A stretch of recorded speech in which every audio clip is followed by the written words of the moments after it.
I'm also deeply concerned about a piece of information that I have been handed around, quote, conduct at public hearings.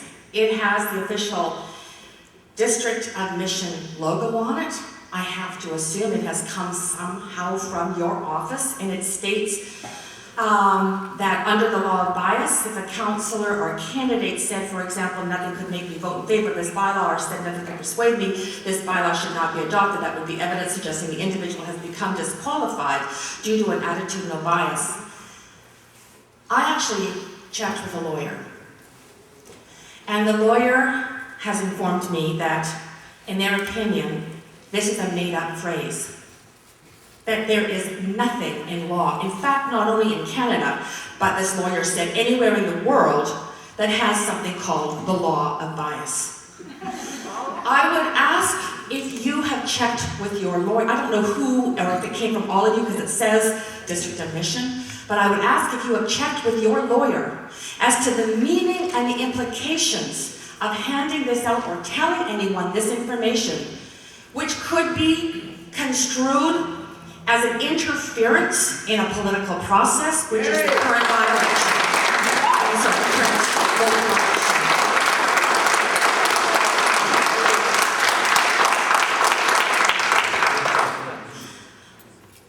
I also want you to consider the 20-year phased development aspect of this proposal, and whether or not, even though I know it's in law that you can do this, what it means in terms of its binding nature on future councils, and therefore the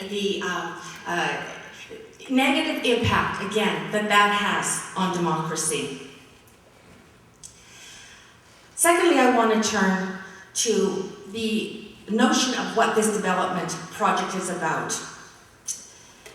Oh, sorry, just before I do that, we do live in a representative democracy.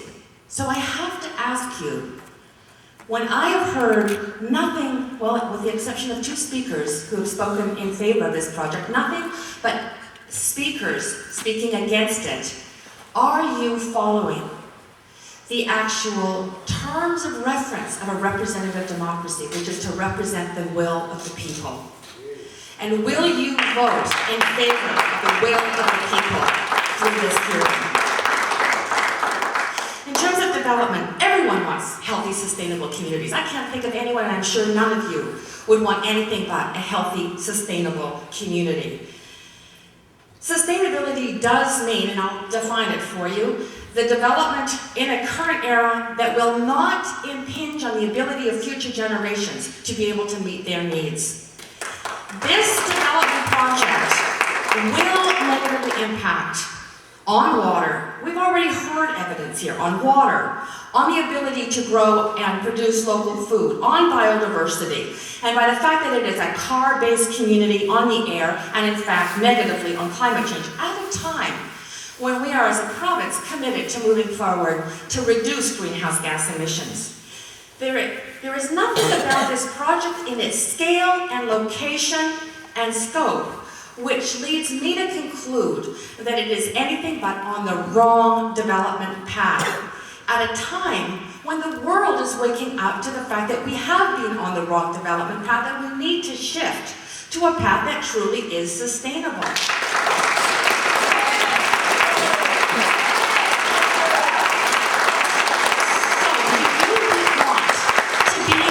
Tail back end of a development path or on the leading edge of a new development path. Because I'm not hearing anyone that has been at the mic Thursday night or today who hasn't said, I support development, just make it sound, make it sustainable.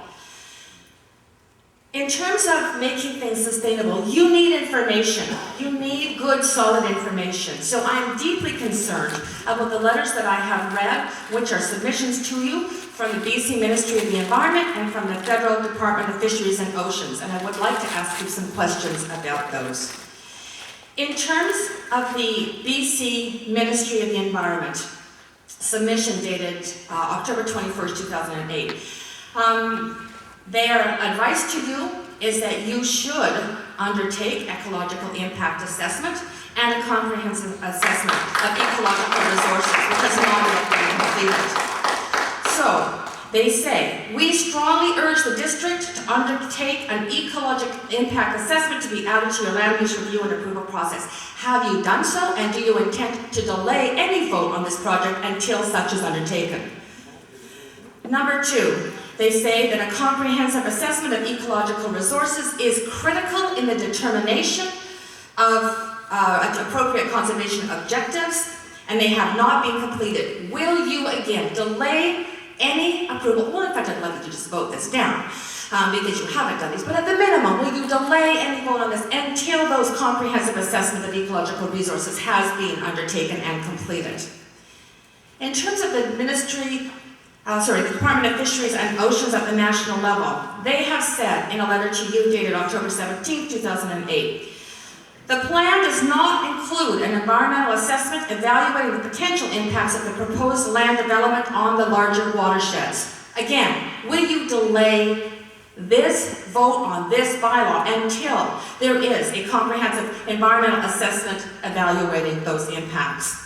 Secondly, the plan does not detail works or locations of works that would require a Fisheries Act authorization. In other words, there is no Fisheries Act authorization, although there are known fisheries values in this development project region. Will you again delay the vote in order to get this scientific information that is needed in order to make a smart decision?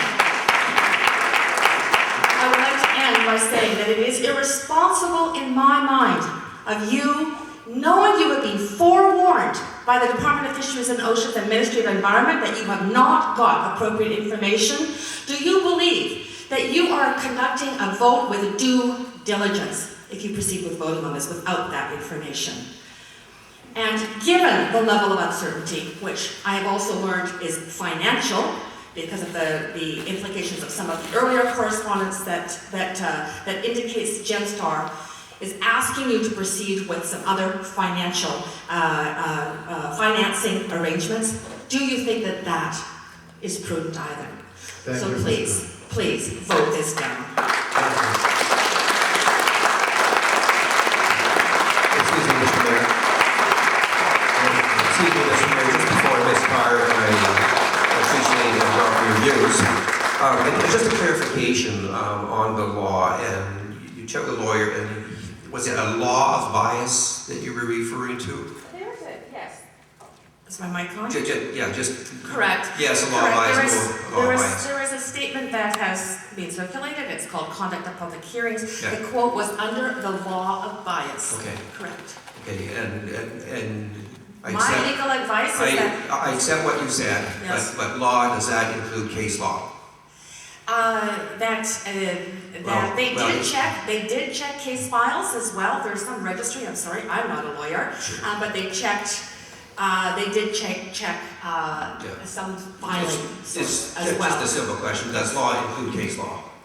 It does. It does. No, We don't. Terry, I don't want to give. I want the council to clarify through this. Does law include case law? Well, you should ask the person who wrote this phrase. Thank you. Thank you. So that's.